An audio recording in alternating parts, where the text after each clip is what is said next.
নমস্কার, আমি রিমা। আহারে বিহারে চ্যানেলে সকলকে জানাই স্বাগত।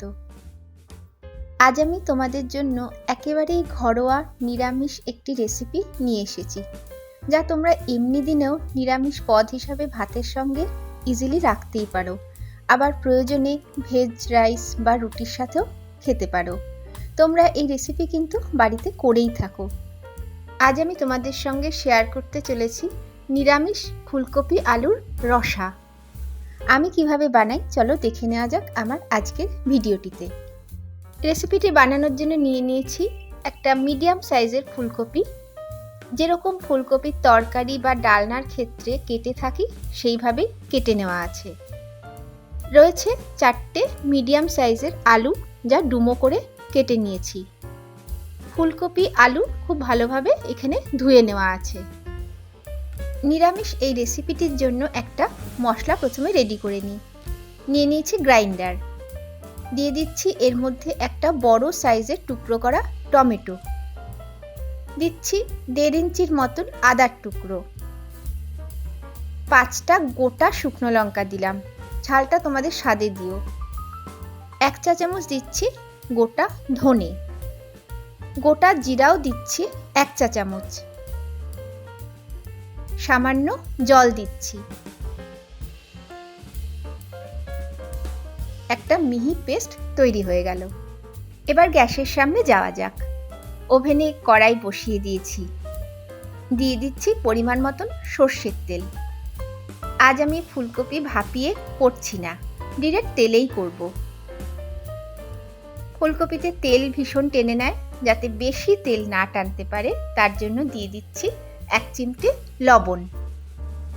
এদিকে তেল ভালো মতোই গরম হয়ে গেছে। দিয়ে দিচ্ছি প্রথমে ফুলকপি।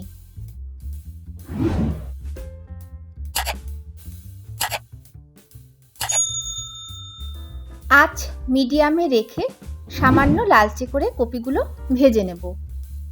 তোমরা কিন্তু কপিগুলো ভাপিয়ে নিয়ে ভেজে নিতেই পারো, কিন্তু আজ আমার এভাবেই খেতে ইচ্ছে করছে, তাই আজ ভাপালাম না। এদিকে দেখো ফুলকপিতে সামান্য লালচে ভাব চলে আসছে। এবার তুলে নিতে হবে। তুলে নিচ্ছি। এই দেখো। এবারে এই তেলেই ফোড়ন হিসাবে দিচ্ছি 1/2 চা চামচ গোটা জিরে, 2টো দারচিনি, 3টে মুখ ছাড়িয়ে নেওয়া ছোট এলাচ আর 2টো তেজপাতা তেলে দিয়ে দিলাম। আঁচ কমিয়ে নিয়ে ফোড়নগুলো 10 থেকে 15 সেকেন্ডের মতন আমি ভেজে নিচ্ছি। ভাজা হয়ে গেছে। দিয়ে দিচ্ছি আলু।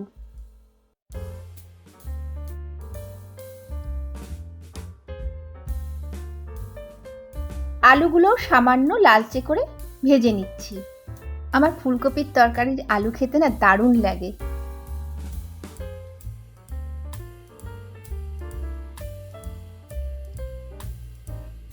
এই দেখো সামান্য লালচে ভাব চলে আসছে, আর ভাজার দরকার নেই।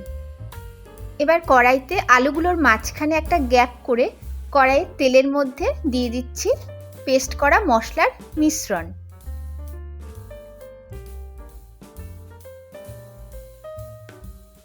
আঁচ কমিয়ে আলু সহ মশলা বেশ কিছুক্ষণ কষিয়ে নিতে হবে।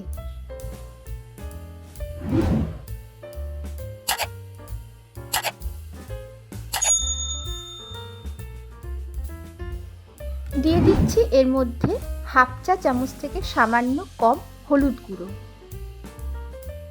কাশ্মীরি লঙ্কার গুঁড়ো 1/2 চা চামচ করে দুবার, অর্থাৎ 1 চা চামচ দিলাম। 1/2 চা চামচ দিয়ে দিচ্ছি হিঙের গুঁড়ো। চেষ্টা করো হিংটা স্কিপ না করার, ভীষণ ভালো লাগবে। চিনি দিচ্ছি 1 চা চামচ।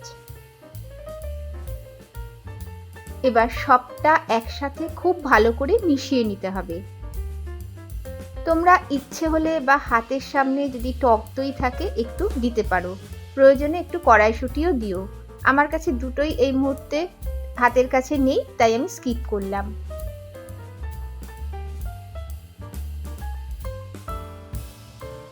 সাত থেকে 8 মিনিটের মতন কষানো হয়ে গেছে। দিয়ে দিচ্ছি এবারে ভেজে রাখা ফুলকপি। ফুলকপি সহ সমস্ত আলু মশলা একসাথে আবার কষিয়ে নিচ্ছি। হিং দেওয়াতে না দারুণ একটা গন্ধ এসছে।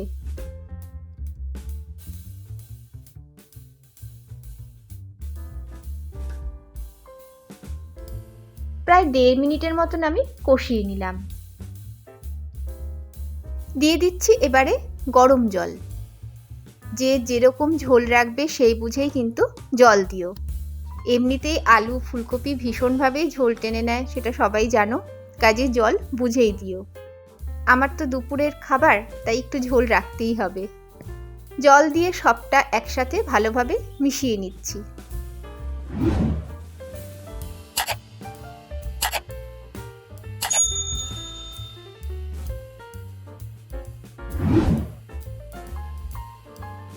গ্যাসের আঁচ লো টু মিডিয়ামে রেখে দিয়ে দিলাম কিছু সময়ের জন্য ঢাকনা।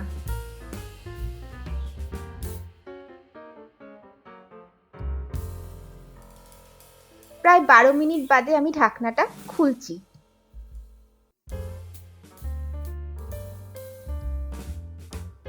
আরো একটু নেড়ে নিচ্ছি। এই দেখো, কপি কিন্তু দারুণ সুন্দর সেদ্ধ হয়েছে, আলুও সেদ্ধ হয়ে গেছে। সবটা আরো একটু নেড়ে নিচ্ছি। দিয়ে দিচ্ছি এবারে স্বাদ অনুযায়ী লবণ। 1 চা চামচ দিলাম ঘি।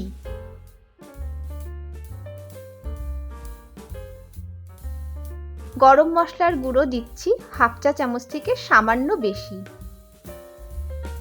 এবারে সবটা একসাথে খুব ভালোভাবে মিশিয়ে নেওয়ার পালা।